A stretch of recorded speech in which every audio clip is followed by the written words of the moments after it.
మీ ఎలాంటి వ్యాపార ప్రకటనలకైనా వెంటనే మా ఛానల్ సంప్రదించండి. మీ ఎలాంటి వ్యాపార ప్రకటనలకైనా వెంటనే మా ఛానల్ సంప్రదించండి. అందరికీ నమస్కారం. వీక్షిస్తున్న ప్రేక్షకులకు అందరికీ శ్రీ పరాభవనామ సంవత్సర ఉగాది శుభాకాంక్షలు. ప్రస్తుతం మనతో పాటు ఉన్నారు ప్రముఖ తంత్ర జ్యోతిష్యులు, జ్యోతిష్య రత్న, జ్యోతిష్య సామ్రాట్ చింత రుక్మందరావు గారు. గురుగారితో మాట్లాడి ఈ సంవత్సరం ఎలా ఉందో తెలుసుకుందాం. గురుగారు నమస్కారం అండి. మాతృదేవోభవ, పితృదేవోభవ, ఆచార్యదేవోభవ. ఓం నమో మాందేశ్వరాయ నమః. అందరూ బాగుండాలి, అందరికీ మంచి జరగాలి. గురుగారు ముందుగా ఉగాది శుభాకాంక్షలు అండి. సంతోషం, మీకు ఉగాది శుభాకాంక్షలు. గురుగారు ముఖ్యంగా ఉగాది అంటేనే ప్రతి ఒక్కరు పంచాంగం చూసుకుంటుంటారు కదా, మరి ముఖ్యంగా ఈ నవగ్రహాల ప్రభావం ఈ ద్వాదశి రాశుల వారికి ఎలా ఉంటుందంటారు? ముఖ్యంగా చూసుకుంటే మేషరాశి వారికి ఈ సంవత్సరం ఎలా ఉంటుందంటారు గురుగారు? ఈ పరాభవనామ సంవత్సరం ఉగాది శుభాకాంక్షలు వీక్షిస్తున్న ప్రేక్షకులందరికీ, రెండు తెలుగు రాష్ట్ర ప్రజలందరికీ తెలియజేస్తూ, ఈ సంవత్సరం మేషరాశి వాళ్లకు ఎలా ఉందో మనం మాట్లాడుకునే ముందు, ఈ రాశి వాళ్లకు ఈ సంవత్సరం మనకు అంటే ప్రధాన గ్రహాలైనటువంటి రాహుకేతువు, శని, గురువుల యొక్క ప్రభావం ఎలా ఉంటుందనే దానిపైన బట్టి వీళ్ళ యొక్క సంవత్సర ఫలితాలు నిర్ధారించడం జరుగుతుంది. అంటే ముఖ్యంగా సంవత్సర ఫలితాలు అంటే మామూలుగా ఆదాయ వ్యయాలు, రాజ్యపూజ అవమానాలు చాలా ఇంట్రెస్ట్గా చూస్తూ ఉంటారు. ప్రతి ఒక్కరు అదే తెలుసుకోవాలనుకుంటారు. ఫస్ట్ ఎలా ఈ సంవత్సరం మనకు గౌరవం ఎంత లభిస్తుంది, అవమానం ఎలా జరుగుతుంది, ఆదాయం ఎంత వస్తుంది, మనకు ఎంత సంపాదిస్తే ఎంత ఖర్చు అవుతుంది, ఎంత మిగులుతుంది అనేటువంటి ఆసక్తికరమైన విషయం ఇది మనకు అనాదిగా ఉంది. ఇది ఉగాది పంచాంగ శ్రవణంలో చెప్పుకోవడం మన యొక్క సాంప్రదాయం, ఆనవాయితీ, ధర్మం కూడా. అలా తీసుకుంటే మేషరాశి వాళ్లకు ఆదాయం 11, వ్యయం 5, రాజ్యపూజ్యం 2, అవమానం 4. అంటే ఆదాయము 11 ఉంది, వ్యయం 5 ఉంది. అంటే బ్యాలెన్స్ వీళ్ళకి మిగులుబాటు ఆదాయం 6 ఉంది, అంటే వ్యయం 5 అవుతా ఉంది, 6 మిగులుతా ఉంది. అంటే వీళ్ళకి ఎఫర్ట్కి తగినటువంటి ఫలితం ఉంది. కష్టే ఫలి, ఎంత కష్టపడితే అంత ఫలితం. అంటే గతంలో ఒక పడిన కష్టము దాని యొక్క ఫలితం ఇప్పుడు అనుభవిస్తారు. అదే రాజ్యపూజ్యం 2, అవమానం 4 ఉంది. అంటే ఇద్దరి దగ్గర వీళ్ళు మంచిగా ఉంటే నలుగురి దగ్గర వీళ్ళు చెడ్డగా అనిపించుకుంటారని.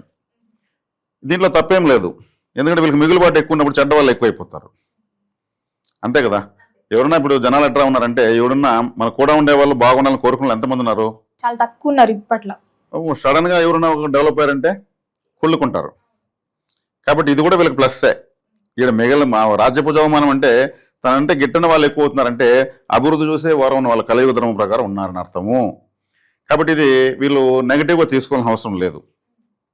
కాబట్టి ప్రతి ఒక్కరికి వాళ్ళ ఎదుగుదలను చూసి ఈర్ష్యపడే వాళ్ళు, అనుకూల శత్రువులు, ప్రతికూల శత్రువులు, ప్రత్యక్ష శత్రువులు, పరోక్ష శత్రువులు, రహస్య శత్రువులు ఉంటారు. వీళ్ళ యొక్క వాల్యూమ్ ఎప్పుడు పెరుగుతుందంటే ఎప్పుడైతే వీళ్ళు డెవలప్ అవుతారో అప్పుడే పెరుగుతుంది. కానీ వాళ్ళ యొక్క వాల్యూమ్ ఒకవేళ అభినందించినా కానీ ఇక్కడి నుంచి అభినందిస్తారు, ఇక్కడి నుంచి కాదు, మనస్ఫూర్తిగా రాదు. కాబట్టి ఇక్కడ తీయటి పదార్థం పెట్టుకుని, ఇక్కడ విషం పెట్టుకుని మాట్లాడే వాళ్ళు ఎక్కువ ఉంటారు సమాజంలో. నోటి మీద తీపు, కడుపులో విషయం పెట్టుకుని మాట్లాడే వాళ్ళు ఉంటారు అనమాట. అది మనం తెలిసినా చూసి చూడట్టు పోవాల్సిందే. వాళ్ళు గోడ అభివృద్ధి చెందితే ఎవరు అన్నారు? అందరూ అభివృద్ధి చెందాల్సిందే.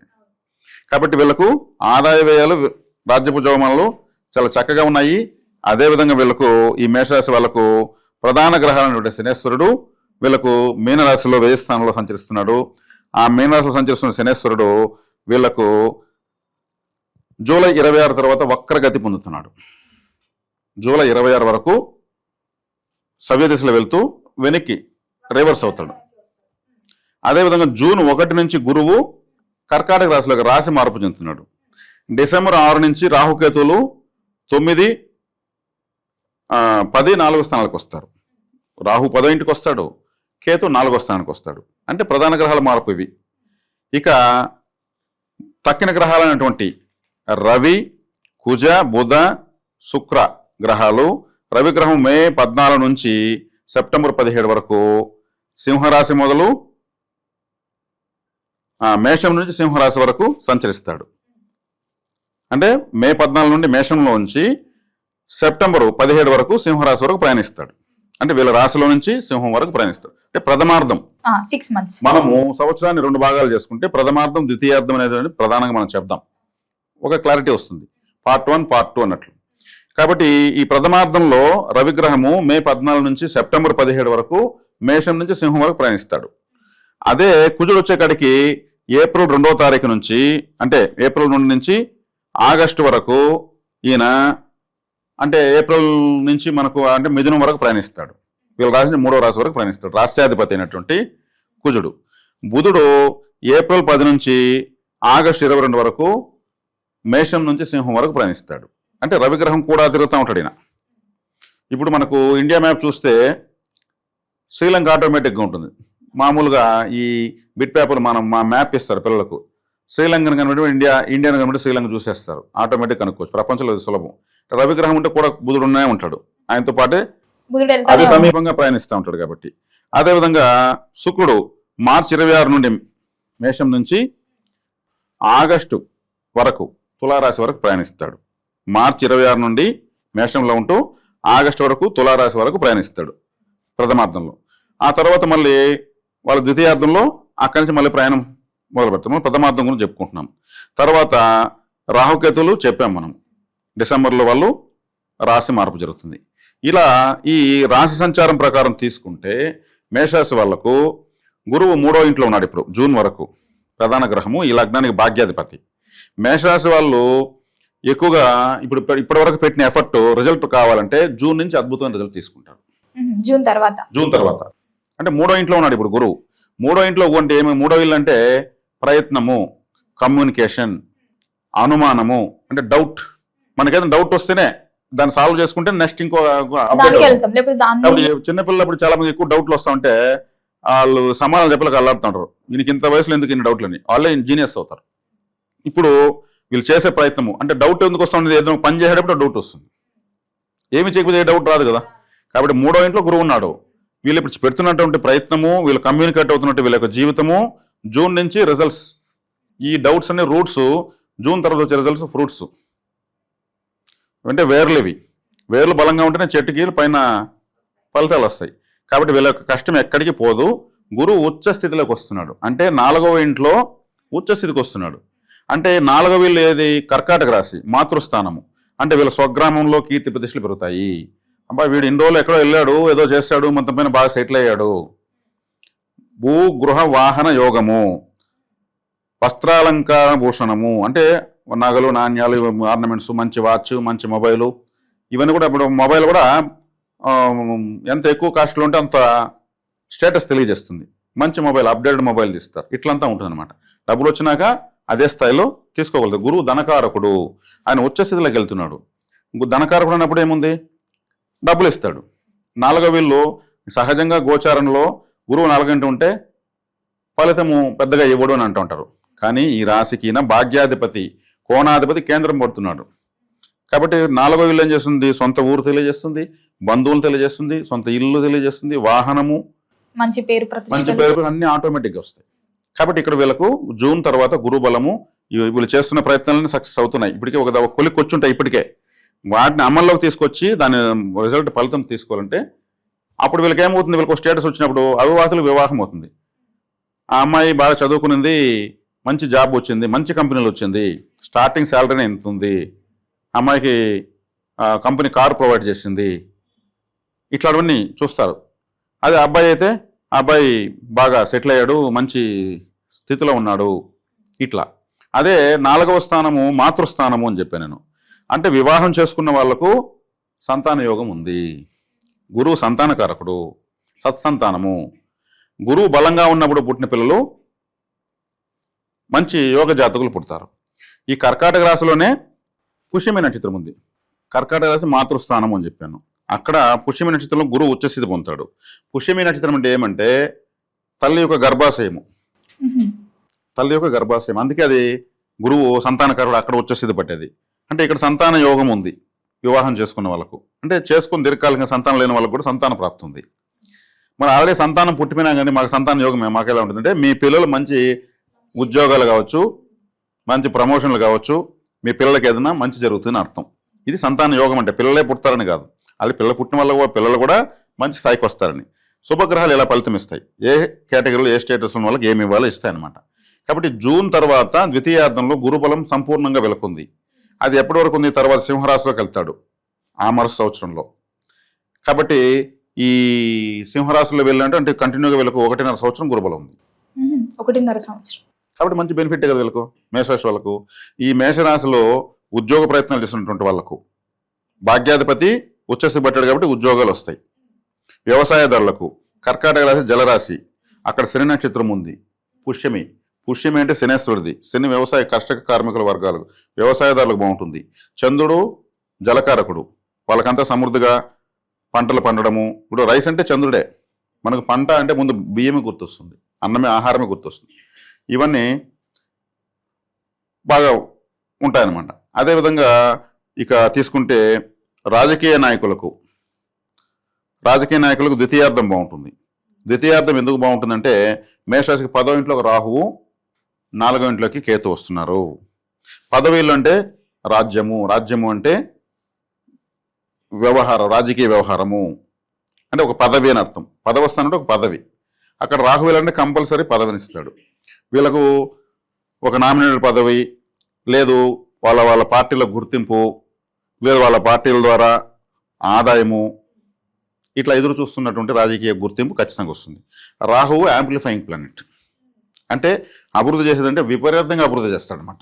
మల్టిపుల్ టైమ్స్ అభివృద్ధి చేస్తాడు. ఇప్పుడు 4వ ఇంట్లో కేతు వస్తున్నాడు కాబట్టి కేతు 4వ ఇంట్లోకి రావడం, అది కూడా డిసెంబర్లో వస్తాడు. అప్పటి వరకు గురువు సంపూర్ణంగా అక్కడ బాగుంటాడు. కేతు వచ్చినప్పటి నుంచి వైరాగ్యం పెరుగుతుంది. ఇప్పుడు గురువు అంటే మీ అన్ని తెలిసినవాడు, కేతు అంటే సన్యాసి, గురువు అంటే ఆలయము, కేతు అంటే ఒక సన్యాసి, ఒక స్వామీజీ అని అర్థం. మామూలుగా గురుకేతువులు కలిసి ఉన్న వాళ్ళు గొప్ప స్వామీజీలు అవుతారు. గురు రాహువులు కలిసి ఉన్న వాళ్ళు దొంగ స్వాములు అవుతారు. దీనిలో మంచి స్వాములు, దొంగ స్వాములు. ఈ రాహువు కలిసి గురువుతో ఉంటే గురువు రాహువు దొంగ స్వాములు ఉంటారు కదా. కొంతమంది స్వామీజీలు పట్టుబడుతూ ఉంటారు రకరకాల అనైతికమైన పనులు చేస్తూ. వాళ్ళ గురు రాహుల ప్రభావం. ఏ కాడికి వచ్చి సమాజం కోసము ఒక మంచి మెసేజ్ ఇచ్చేవాళ్ళు గురుకేతులు కలిసి ఉంటారు. కాబట్టి గురుకేతులు కలవడము 4వ ఇంట్లో పరబ్రహ్మ పరివిరాజక యోగము అంటారు. ఉచ్చస్థితిలో ఉన్న గురువుతో కేతువు కలవడము. కేతువు కూడా మోక్షకారకుడు ఉచ్చస్థితిలో ఉన్న గురువుతో కలుస్తున్నాడు కాబట్టి వీళ్ళకి దైవ బలం కూడా పెరుగుతుంది, దైవానుగ్రహం పెరుగుతుంది. ఎక్కడన్నా ఒక హిందూ ఆలయం కానీ, చర్చ్ కానీ, మసీదు కానీ, పూజా స్టోర్ కానీ, యోగా సెంటర్ కానీ, ఏదైనా ఆరాధన విషయాలు ఉన్న చోట గురువు బలం ఉంటేనే ఆడ కట్టబడుతుంది. ఇది కాబట్టి మేషరాశి వాళ్లకు చక్కగా గురుబలం బాగుంది, రాహుబలం బాగుంది. కేతు 4వ ఇంటికి వచ్చిన గురువుతో కలుస్తున్నాడు. ఇక శనేశ్వరుని తీసుకుంటే ఆయన జూలై నుంచి వక్ర స్థితిలోకి వస్తున్నాడు. ఈ వక్రంలోకి వచ్చినప్పుడు వెనక్కి వెళ్తాడు. ఏలాంటి ప్రభావం వీక్ అయిపోతుంది అంతే. తను కుంభం వైపు వెళ్తున్నాడు. ఇక్కడ మేషరాశులు మర్చిపోయేసి కుంభరాశులను ఎదుక్కుంటూ వెళ్తున్నాడు. అప్పుడు ఏలాంటి ప్రభావం ఉండదు. కానీ అప్పటి వరకు జూలై వరకు ఉంటుందా అంటే ఆయన ఉన్నా కానీ వ్యయ స్థానంలో నష్టంలో ఉన్నాడు. అంటే నిద్ర ఉండదు వీళ్ళకు, నిద్రా సౌఖ్యం ఉండదు. 12వ స్థానం అంటే మన బెడ్రూమ్, మనం పడుకొని పోయి నిద్రపోయే బెడ్రూమ్ అన్నప్పుడు ఏమి మనం పడుకొని నిద్రపోవాలి కదా, ఓసైగా వస్తుంది నిద్ర, అది కూడా రాకుండా ఉంటుంది పాపం. ఆలోచనలు. ఈ మధ్యకాలంలో ఆలోచనలు లేకపోయినా మొబైల్ ఫోన్కి అడిక్ట్ అయిపోయి 12 తెలియడం లేదు. బెడ్రూమ్లో పడుకొని చూసుకుంటూనే ఉంటారు వాళ్ళు, అట్లే నిద్రపోతారు. కాబట్టి దానికి అడిక్ట్ కాకుండా ఉండాలి. ఇది జ్యోతిష్ శాస్త్రం సంబంధమైన విషయం చెప్తున్నాను. కాబట్టి ఏలినాటి కూడా వీళ్ళకు ఇబ్బంది పెట్టే స్థాయిలో లేదు. ఆయన కూడా మళ్ళీ వక్రిస్తాడు డిసెంబర్ వరకు. కాబట్టి ఆయన అన్కంఫర్ట్గా ఉన్నాడు. కాబట్టి ఏలినాటి అనేది విషయాన్ని పరిగణలోకి తీసుకోకూడదు.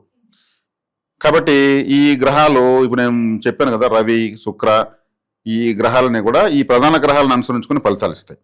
కాబట్టి మహిళలకు, విద్యార్థులు 4వ ఇంట్లో విద్యాస్థానంలోకి గురువు వెళ్తున్నాడు. కాబట్టి వీళ్ళు పోటీ పరీక్షల్లో నెగ్గచ్చు.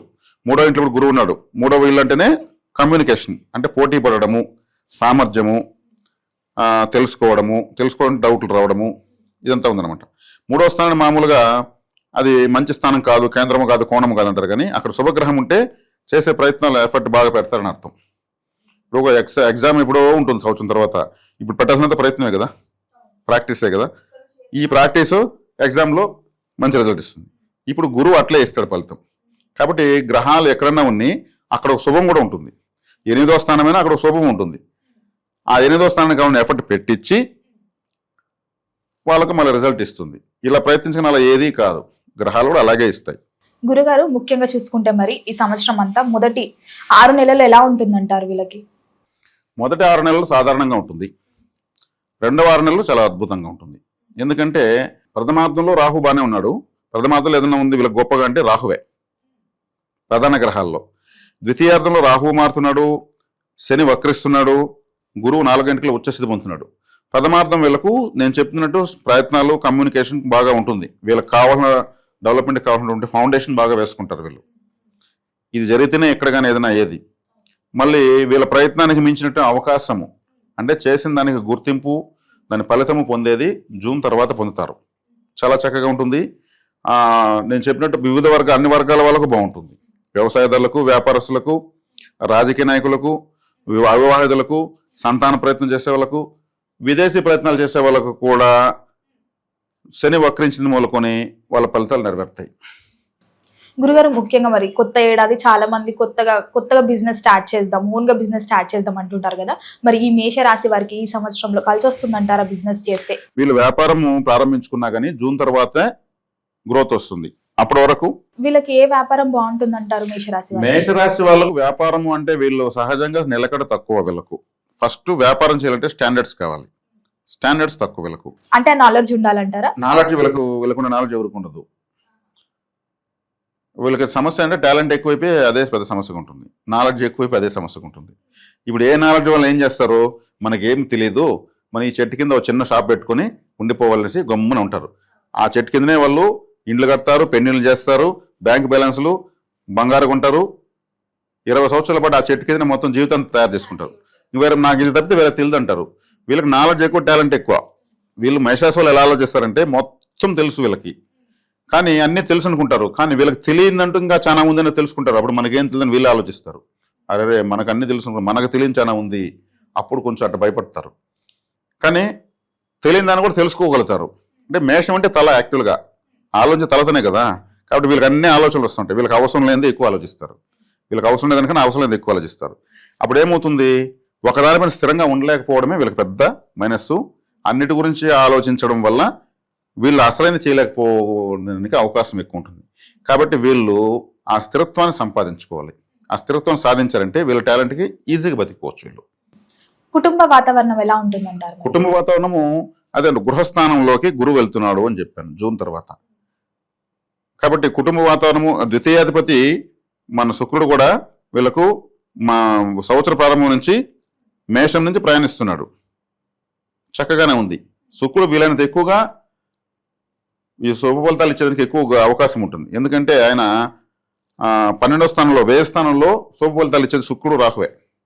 ఎవరికైనా 12వ ఇంట్లో గ్రహం ఉంటే యోగించదు, కానీ 12వ ఇంట్లో శుక్రుడు యోగిస్తాడు, రాహు ఉంటే యోగిస్తాడు. అది వీళ్ళ ప్రత్యేకత. ఆ తర్వాత మనం వేరే విశ్లేషణ మాట్లాడుకోవచ్చు. కాబట్టి ఆయన ఫలితాలు ఇవ్వని స్థానాలు కొన్నే, ఫలితాలు ఇచ్చే స్థానాలు ఎక్కువ. కాబట్టి వీళ్ళకు కుటుంబ స్థానాధిపతి శుక్రుడు మంచి రాశుల్లోనే సంచరిస్తున్నాడు. అంటే ద్వాదశ రాశిలో ఒక 2-3 స్థానాలు తప్పితే మిగతా అంతా ఫలితం ఇస్తాడు. కాబట్టి గురువు ధనమూలం మిదం జగెత్తున్నారు. కాబట్టి గురువు కర్కాటకంలోకి వెళ్తున్నాడు. కాబట్టి మంచి ఫలితం, కుటుంబ వాతావరణం కూడా బాగుంటుంది. పెళ్లి అవుతుందంటే ఒక కుటుంబానికి అది గృహస్థులు అవుతారని కదా అర్థము. పెళ్లి కాకపోతే ఒక వయసుకు వచ్చినాక అదొక పెద్ద మైనస్సు. పెళ్లి అయినాక పిల్లలు పుట్టకపోతే అదొక మైనస్సు. పెళ్లి అయ్యి పిల్లలు పుట్టి సంపాదించకపోతే అదొక మైనస్సు. అంటే భార్య పిల్లలను పోషించలేకపోతున్నారు అనేసి ఇట్లా స్టెప్ బై స్టెప్ ఉంటాయి.